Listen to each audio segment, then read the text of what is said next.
Hi, welcome to another exciting episode of the Andre The Beast Crayton Show.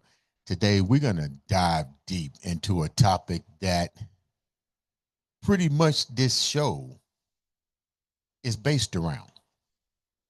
Let me go a little bit deeper. Everybody says, what is that beast mindset?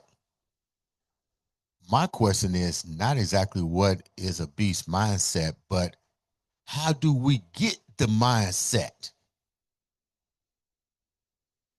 Simple. I call it trials and tribulations, mind growth. What did you learn from it? What were the situations that took place? And how do you keep evolving? That's that beast mindset. Today, we have a young man who is going to share his journey into that beast mindset, his own beast mindset, because we all got that journey. We can take friends with us, but at the end of the day, you got to do it on your own. And he's going to share his story on how he was able to come out of the conventional way of thinking to that new mindset. And he's actually teaching other individuals how to elevate. And I'm using some powerful words today. What's going on with me? Today on the show, all the way from Arizona, I'd like to welcome Jason Lamar to the show. What's up, Jason? What's going on, man? I appreciate you having me. We're look at that beard, guys. That beard is hitting. That beard is hitting. I got after we get done with the show, I'm gonna ask him what he put in his beard. I'm tired of people asking me what's in my beard. I'm getting ready to get me some information on what's in his beard. But before we get started, Jason, tell the viewers a little bit about who Jason Lamar is before we get into your story. Oh, Jason Lamar is a mindset coach, California originally. Made some poor choices when I was younger, but turned it around, realized, took responsibility, realized everything that I had done was on me. And if I was able to mess my life up, then I was able to turn it around. And I did exactly that. Damn, that's deep. California, what's it like growing up in California, first of all? We hear the Oh man, we hear the stories about the Compton, the Long Beach, and the rap stories. But what's it really like growing up in California as a young man? so I can't speak to California nowadays, but when I was there, 90s, early 2000s, it was a lot of the songs depicted pretty accurately. I had good parents who tried to steer me away from all of that, but I still got caught up in it and wanted to hang with the people making poor decisions, and that led to me making some poor decisions myself. Mhm. When you talk about you come from good parents, we're talking both mother and father, strong Yes. foundation. What was your mother and father's occupation, if you don't mind me asking? My mother bounced around and did different stuff, but for the most part, she stayed at home raising me and my sister. My father was in sales my whole entire life. He owned a wood shop when I was very, very young. I wasn't old enough to be around for that, but he told me stories of it. I actually didn't see my dad for a great bit until I was 15 years old, maybe not because he was absent or anything. He just spent all of his time working. He traveled a lot for work. So every few weeks I would see him on the weekend, but as I got older, I understood that he was doing what it was that he had to do to make sure that we were taken care of. You said as you got older, and I can kind of relate. I got a feeling I know uh, what you can really tell me. How close was you with your father? Because you just said something. As you got older, you realized he was working and doing certain things. So Yep. was there a disconnect or some type of let me put my words into it so it make sense. My father was there growing up, but he was there with the money. But I wanted him to be there emotionally. Just imagine getting a scholarship and everybody's parents are there, but your parents are not there. I remember when They call it the National Signing Day. Well, National Signing Day when I grew up was a couple of news media cameras and a couple of friends. Now it's ESPN Global, but at that time, the most important piece to that puzzle was I really wanted my father there. But as I got older, I realized, hey, he was doing what he did. You know what I mean? So was that kind of like your situation with your dad?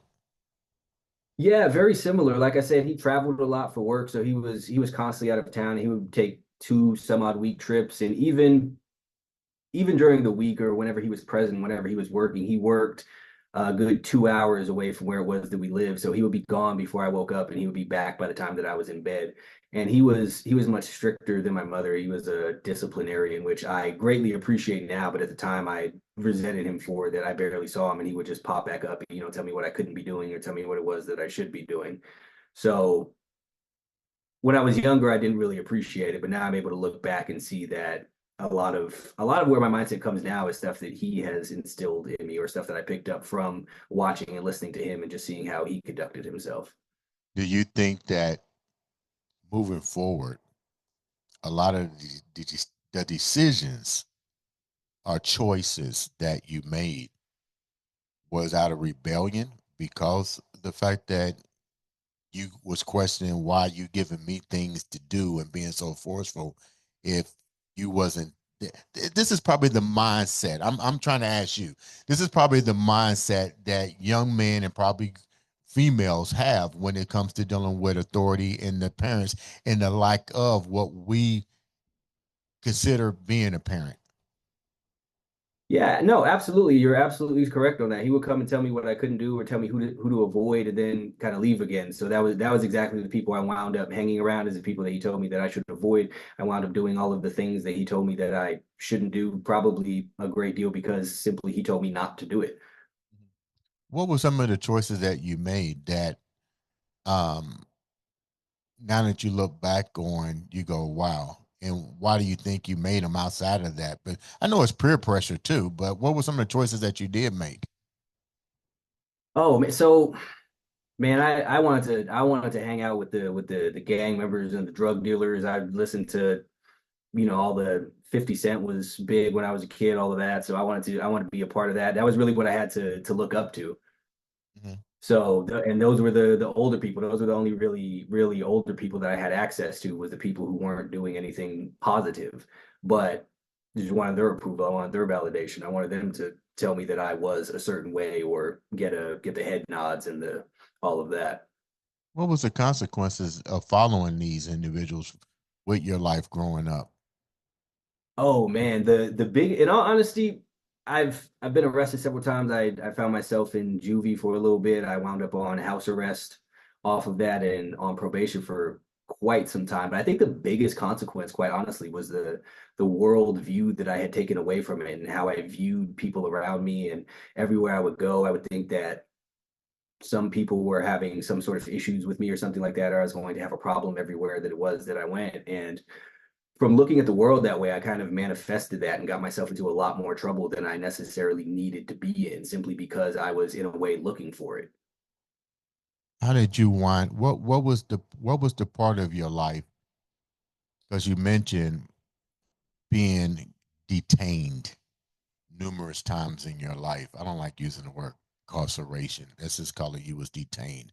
Detained simply means to me you try to find a way to reevaluate your life or the circumstances.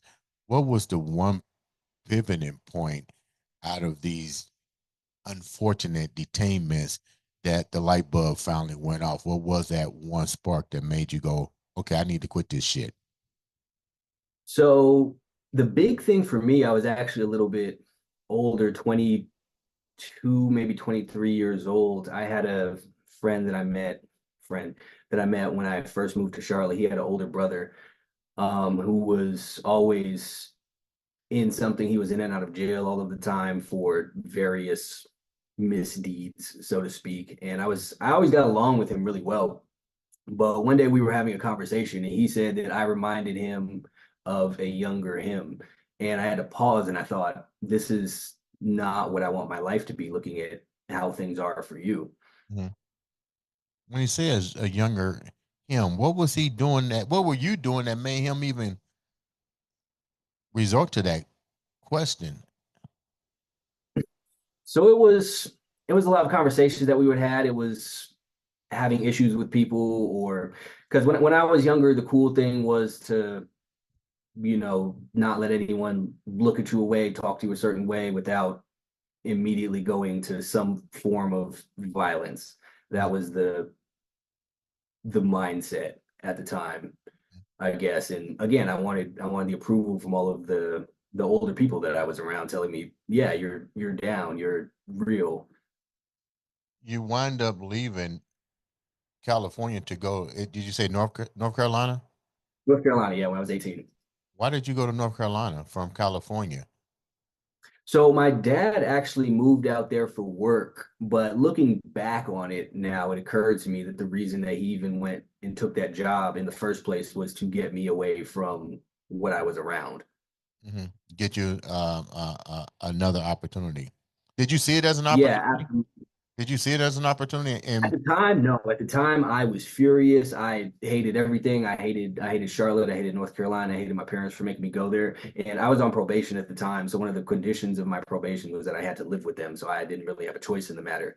And I resented everyone for it. But it wasn't until I got older that I realized that him making that choice to take me over there was what it was that kept me from winding up in a much worse situation than anything that I had been in.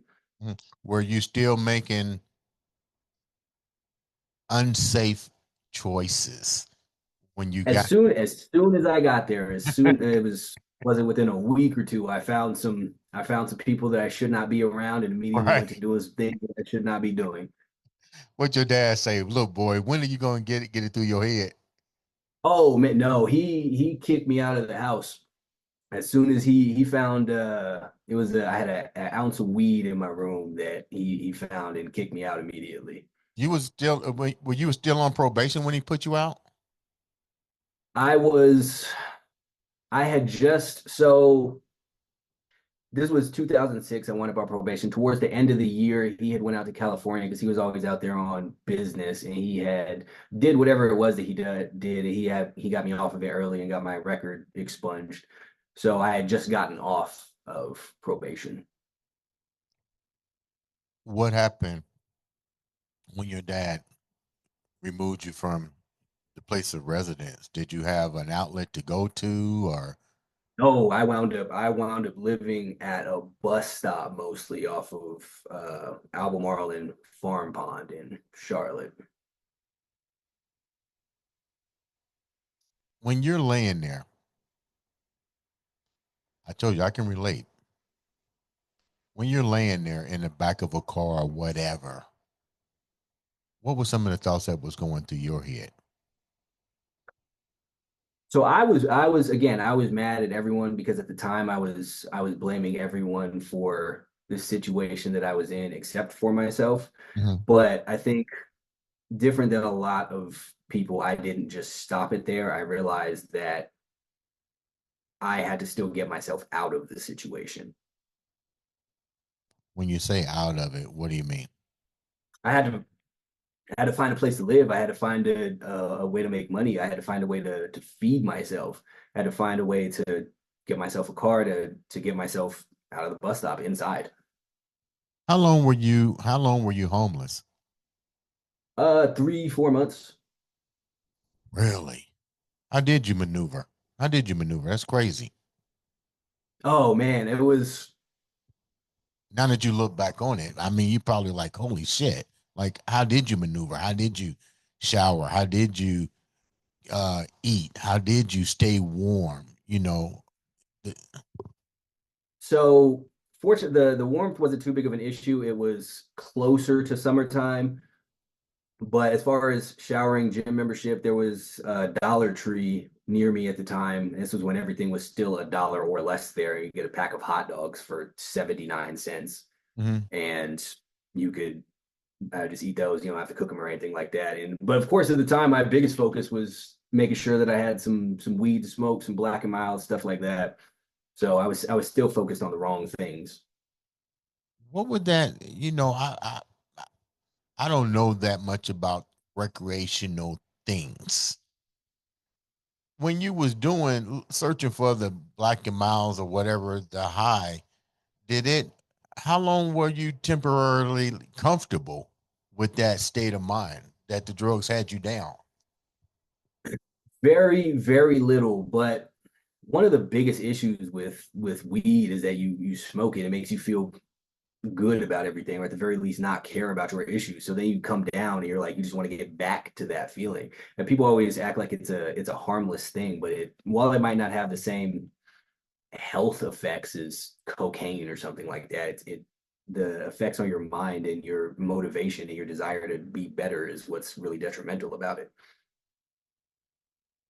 Did you ever consider going back to your parents for help? No, I was way too proud to do that. Did they ever come to you to look for you? They You all we right. didn't speak for a while because I had no cell phones weren't everywhere at the time. I didn't have a cell phone. I didn't really have anything like that. So we didn't speak for 6, 7, 8 months. Man, I'm speechless. So you basically just was like your pride was that deep that you said, "Fuck it, I'm gonna just stay out here until I figure it out." Yeah, yeah, 1000%. Because the whole entire point was it was, and I had the issue with my dad and everything. He was telling me that if I was doing all of this, then I wasn't going to be able to make anything of myself or do anything or anything along those lines. So I didn't have it in me to admit that he was correct. So as long as I figured out a way, then he was wrong, and that was what was most important to me. Now you're not the only child from your parents, correct? I have a younger sister. How was your younger sister dealing with your situation? Um, I didn't really talk to her during that time either. She was finishing up high school, I believe. So, and again, cell phones weren't really a thing. She didn't have her own car. She didn't have her own phone. So I didn't talk to her until I was talking to them again. But we had issues for a while after that because she was upset about the stress that I was putting on my parents, which is rightfully so. Were there moments that they put you out of your living arrangements? Were there moments? What was the bottom line here when you was out? When did you say once again enough is enough? It had been, honestly, it didn't take that long for me to be like, enough of this is enough, maybe a week or so, because I was outside, didn't want to be outside. I wanted to go inside. Not being able to do that was awful. You know, you can't shower, you can't really lay down anywhere, you're never comfortable, you're not getting any real sleep for any extended period of time. It just took me a while to make enough money that I was able to change that fact. What was your first job and how did you get it? You had no My resume. first my first job, I was 15, 16. I worked at McDonald's. I was in California though. But at that time, I made enough money that I could stay at an extended stay, those little long-term hotel things you like pay for a week. Mhm. And from there, I went and I got a job at Bojangles. I'm not sure if you're familiar with that. It's like a Popeyes or Church's type thing. Mhm. When did your life really start to change around to where you're now teaching? So what was that spark that really elevated you to the point that you say, "Wow, I shouldn't have been blaming Tom, Dick, and Harry. I should have been actually turning the mirror around and looking at myself every day." I didn't come to the conclusion that I need to look at myself, my own choices, and my own actions until I was 27, 28 years old probably. And this is after I had started doing better. I wasn't doing super amazing, but I had a sales job that I've been working for at the time. I was making what to me at the time was a very decent amount of money. I had a new car, I had my own condo, so I was doing pretty good. But I would look around at the rest of the world. It was at a gym, so there'd be all different kinds of people who came into the gym, and there were people my age, slightly older than me, who were driving around Benzes and Jaguars and all kinds of fancy cars, who were making hundreds of thousands, millions of dollars a year. And I was like, well, if they're doing all of this stuff here and I'm only where I'm at, clearly I'm doing something wrong. Mhm. And I need to figure out what that is. Did anybody, did you meet anybody along the path of this self destruction that you're going through that took you up under the wing or kind of like mentored you or that you mentored yourself, after? Unfortunately, the only people that I met when I was living more negatively who guided me in any sort of direction were people who were guiding me in the wrong direction. So that was never really something that helped me out, but it wound up kind of being reflecting on stuff that my dad had told me and stuff that I had heard people say, even stuff from songs and stuff like that. Just little tidbits of information that I would just kind of pick up and apply to my own situation. When your life began to change, what was that like for you? It was a really good feeling. It was because that was when the first time I really felt like I was in control of something and that I can get myself to where it is that I wanted to go. And I hadn't really felt like that for the majority of my life. I was very directionless. Even as I was doing better, I was still kind of just drifting along with no real purpose. You wind up getting an opportunity to get into real estate. How did that opportunity happen? And was that one of the instruments that really made you start to connect the dots?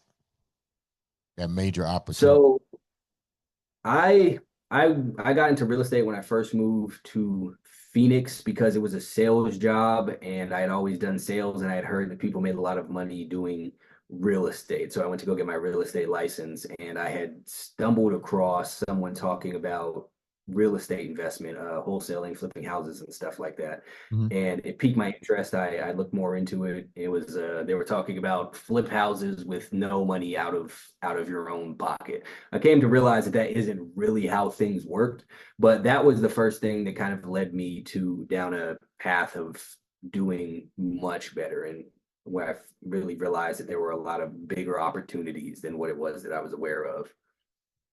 You decided, when did you decide to, did you ever go back to your mom and your dad and make amends? And if so, what was the things that you share with your mainly your dad, because that's who you had pretty much the battling of the bulls with? Yeah, so unfortunately, so me and my dad started getting close again when I was 24, 25 years old. I still wasn't really in a place where I was fully aware that he was, teaching me everything that was best and he was instilling in me some good, solid wisdom and lessons. So I never got to have the conversation with him that I would have liked to have when I was, I think, 28 years old. He got diagnosed with what wound up being Alzheimer's. So by the time I realized that what he was telling me was stuff that I should have been listening to the whole time and the impact that his lessons had made, I never got a chance to really share it with him. How does that make you feel now? Um, so one of my perspectives in life is it came from him looking back that I realized that I try not to stress or worry myself over the things that I cannot do anything about. And I think that he would have had the exact same perspective had he found myself in his situation. So I try not to focus too much on that because there's not any good that it will bring me. Instead, I focus on what it was that he taught me and trying to implement that. And that's my way of kind of showing him that I understand and appreciate it, and I feel in whatever capacity he's aware of that. You're now teaching mindset coaching. Explain to me why you're teaching it, what's the importance of it, and how is changing someone's mindset going to elevate them? So the reason I teach it is because shifting the way that I thought is what changed my life. It is what allowed me to get to where it is that I am currently. It's what allowed me to get out of the phase of just being lost and kind of aimless and going through the world.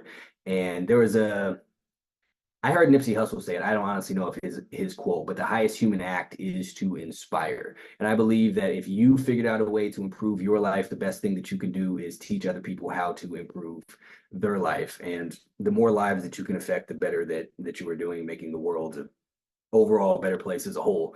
People like to talk about that all of the time, but they focus on all kinds of things that aren't actually actionable. I feel like if you actually want to make a difference, you have to do it on an individual person level. You create those kind of ripple effects from every single person that you help do something. As far as the importance of it goes, everything starts with your mindset and your perspective. The way you view the world shapes the world that you live in. Like I said earlier, when I was walking around thinking that I was going to have problems everywhere, I had problems with everybody. When I thought that I was unlucky, everything that happened was a sign of bad luck. And it's all about how you view things. The difference between trauma and triumph is your perspective on it. You're now teaching mindset coaching. What are three of the things that you're seeing from individuals that you saw in yourself I'm sorry, in what aspect or what sense? as you teaching mindset coaching to individuals? Some of the students that you're running in contact with, I'm a firm believer that people do things in patterns. Like you said, if you walk around and you think bad luck, this happens, and so forth. What are three of the things that you find most common when you're teaching people mindsets? And what are those three things? And are these the same things that you saw in yourself? Mm. So a big thing is people thinking that their past somehow dictates their present, that because they did or didn't do something a long time ago, that it limits what they can or cannot do currently, or what it is that, or who it is that they can or cannot be currently. A big Another big thing is a lack of accountability. It's very easy to assign off your problems. Well, I did this because of this, or I did this because of that, or because this happened, I'm here now. But they're not willing to go further down and think, well, if I chose to do this and that's what it is that put me here. And the not being willing to take accountability or responsibility for the situation that you've put yourself in gives power to everything but yourself, and it keeps you trapped where it is that you are. How vulnerable do you have to be as a coach to inspire other individuals that you're working with? So I've always been a very guarded, I don't know if it's guarded so much as to myself type person. My mother used to tell me that I should have been a spy, but this period of my life has been where I've been the most open about everything as far as my thoughts on stuff, my perspectives, things that I've been through, how things affected me. Because I've always believed for the most part that you should be invincible, and if not invincible, then perceived as invincible, and anything less than that was a weakness. You said something. Your mom said you should have been a spy. Why she say that? Because again, I was always very private. I was always very secretive. I never answered questions until I was fully aware of why the questions were being asked. I was just always very, like I said, guarded. When you're mentoring individuals, are you seeing a increase in different age brackets that people are shifting their way of thinking? And is it more so women or is it men? I do coach some women, but for the most part, it's men. The vast majority are mid 20s to early 40s, but I do get a lot of people who are 16, 17, 18 who reach out to me, which I love to see because if I thought the way that I did when I was that age, there's no telling where I would be currently. So they don't always have the money for stuff, but I'm always here to offer advice to people who need it if I can. Do you find that most of the people that you're trying to teach mindset coaching, um, is it more prevalent in low income families? Is it more prevalent in single parent in homes as it relates to men? I think it kind of varies across it's a little bit of everybody. There are people in positions that you wouldn't at all expect who have just such negative views of everything that holds them back. Like they're already doing pretty good in life, but they're just so negative, or they have all of these limiting beliefs just in the back of their mind that are holding them back from being much more than they can be. And then on the lower income side, you have people who have all of these other kind of societally instilled beliefs that prevent them from thinking that it's even worth them trying to do more. So it does vary, but for different reasons. What's the hardest part of your job when you're dealing with individuals? The hardest part of my job is probably the most useful part of my job, which is I spend a large part of my time telling people things that they don't want to hear. Like what? But oh man, you all kinds of things, but mostly that something is their fault and why it is their fault that it has taken place. Whatever their situation, you did this. This is on you. You're lying to yourself. No, you did this. You fucked your life up. And it's one of the most useful things that people can hear, but it is also a difficult thing to just constantly tell people all day. Do people usually? I know you get a lot of rebuttal, and people not willing to accept that accountability. You've been doing Yep. this for a while. How long does it take for someone to come to grips that you create your own universe, your own situations? It depends how deep people are down the victim mindset of stuff and how many things people have to point the fingers at. Like I talk to people who are like I've had people who've seen a video that I made and they're like, wow, this changed my whole entire perspective. It's I can see how stuff is on me. And then I've talked to other people and they're willing to accept it up to a certain point, and then they get to I don't know, something that happened in their childhood or something like that. And all of a sudden that's where the accountability stops. So there's a lot of people who are willing to accept it up to a certain point. But some people come around quicker than others. I've had people get mad at me immediately, then come back to me months later and apologize and be like, you were right. I understand what it is that you were saying now. How much, as before we wrap up, how much of your teaching, let me rephrase this. How has social media Mm. crippled your ability to get your point across? Honestly, I think social media, if it wasn't for social media, I wouldn't be doing what it is that I'm doing now. This is what has allowed me to get to a broader audience and reach the most amount of people. I know there's a lot of censorship type things, so to speak, and people have short attention spans probably due to Mm. social media. And if they don't, something doesn't catch their eye in the first 2 3 seconds, then they're on to the next thing. And if you look at the interesting thing is if you look at any social media platform, you can see the most viewed accounts are always people who are it's celebrities, it's the Kim Kardashians or the soccer dude whose name I can't forget. It's always nonsense and entertainment stuff like that. And people swear that they don't know what to do, but there are people everywhere giving out free information for stuff. But they focus on the escapism more so. But at the end of the day, like I know that my message and what I do isn't for everybody, but it catches the people that it needs to catch. And that's what's important. Before we wrap up, you're looking in the mirror. You're looking in the mirror right now and you're talking to yourself. What are you telling yourself?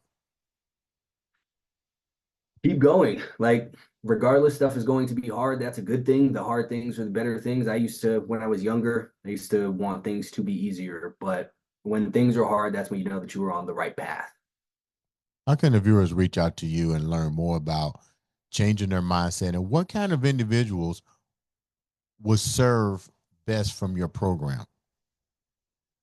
Anybody who doesn't feel like they are where it is that they want to be in life and feels like they do not know where to go and is not sure why, as a whole, everybody can always use an improved mindset, but I can be reached. I'm on all social media, the Jason Lamar, shoot me a DM or whatever the mode of contact is on that platform. I get back to everybody. Leave the viewers with that beast mindset that you deal with every single day. Mm. Your world is a product of your worldview. Every single thing is what you make of it. Nothing is bad unless you label it as bad. There is a lesson to be learned in every single thing that happens. And without adversity, you will never be anybody worth being. Ladies and gentlemen, this has been another exciting episode of the Andre the Beast Crayton Show.